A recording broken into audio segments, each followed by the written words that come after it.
To meet more cool people. I like that plan. Give me a bowl of candy over here. If there was a day to share candy, I think it's Easter. So throughout the event of this panel, I'm wanting to be throwing these, not at you, towards you. Recommend catching or dodging. And the person behind you has to try and catch. Should be a problem.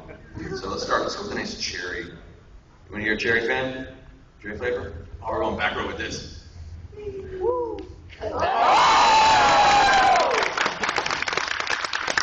we begin. Just do handfuls. There's another bowl over there.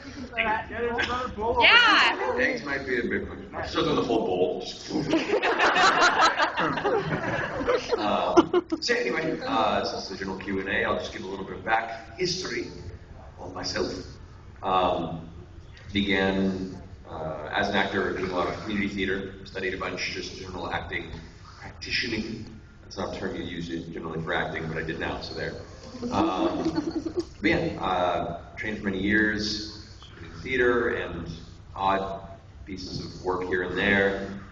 And growing up a hardcore video game and cartoon nerd. Yeah! Voiceover was a definitive goal of mine, but it was a very distant, like, this, how could it be possible goal? And so after many, many years of hard work and being prepared for any opportunities that may have arisen, I have, and many, many creative years of finding ways to flavor my ramen for dinner. The college lifestyle doesn't have to end at college people. You can be an actor too. It's each progressive year has just got more and more of an adventure. So as long as that lasts, I will clutch onto it with everything I have. Yeah. So as this is a Q&A, let's begin with some questions. I figure if you have questions, go ahead and come to the microphone. Mademoiselle. Now, anybody who has questions, come stand at the microphone. Hello. Good morning. Levi, do you have any tips for cleaning products to clean houses? Levi's tips for cleaning products for houses. Lots of bleach. Everything. Everything. Good job. Let me tell you, these floors are disgusting. Bear with me. I recently watched a web series called Man at Arms, where they recreate weapons from television, movies, and video games. Mm-hmm. In one episode, they remade the Sword of Omens from the Thundercats, which I believe you cameoed in. I did. I just want to know, how did you become involved in that? I got involved because I shot a web series about a year and a half ago that's not out yet, called Pens, Papers, and Laser Guns. I'm just an actor in that one. But it was a bunch of fun people. Basically, we were a bunch of characters in the series that had our day jobs and our lives, and then we all came together to play like a sci-fi tabletop role-playing game. So half the series was our regular lives, and half the series was our in-game characters. How ridiculous they were in some cases. Like my guy is like a stay-at-home dad who has an Etsy page where he sells wood carvings. And then in the game, he's Ash Splash Laser, the guy who spent all of his character points on one giant gun. But it was great. We shot on some great sets and stuff. But the head of the stunt team on that, one of the lead actors as well, Brian Forrest, is also one of the craftsmen for the Sword and Stone and one of the main craftsmen for the swords on the Man at Arms. And so he knew that I was Tiger in the series, and so when they got around to doing that sword, he's like, hold on guys, I got a cameo I want to pull in. And so they had me in to do that one. Of course, it was even funnier when they launched the episode where they did Chrome Sword from Fire Emblem. He wasn't aware that I did that. I'm like, dude, you could have had me in for another cameo. He's like, I'm just going to assume to call you in for every sword we do now. Just think of it. But yeah, so I was a little disappointed I missed out. I was like, I just want to hold Chrome Sword. So I might just go by their office when they're not looking and be like,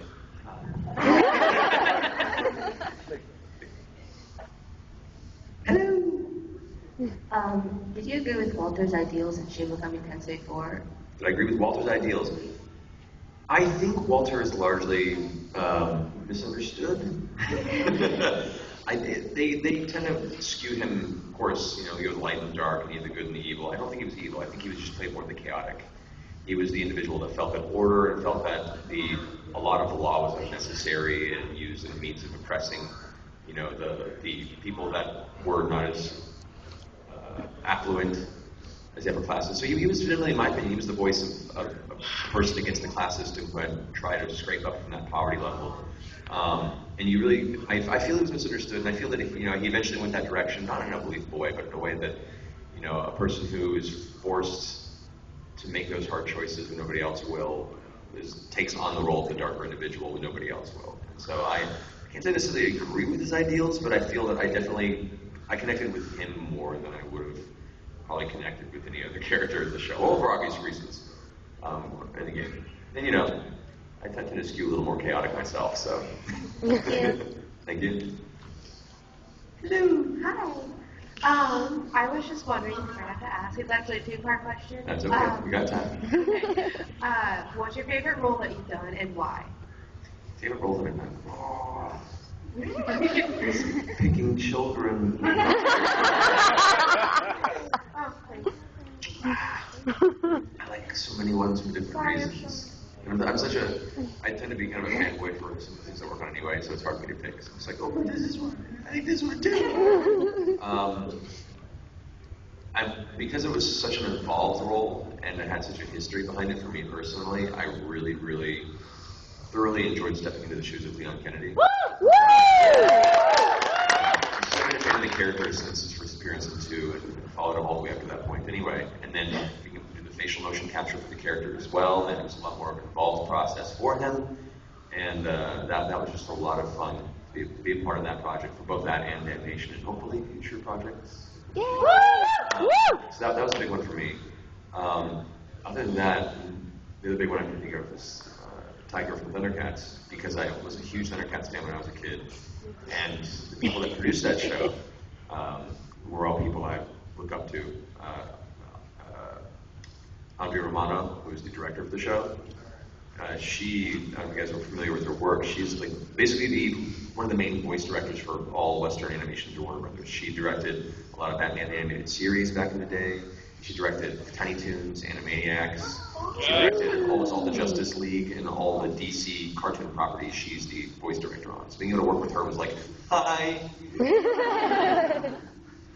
Like super shy and awkward. It was terrible. And then everyone else in the room, like Will Friedle, who voiced Lion-O, is also the voice of Terry McGinnis in Batman Beyond, as well as being from the classic show Boy Meets World, which many of you are probably too young to remember. Or not, that's awesome.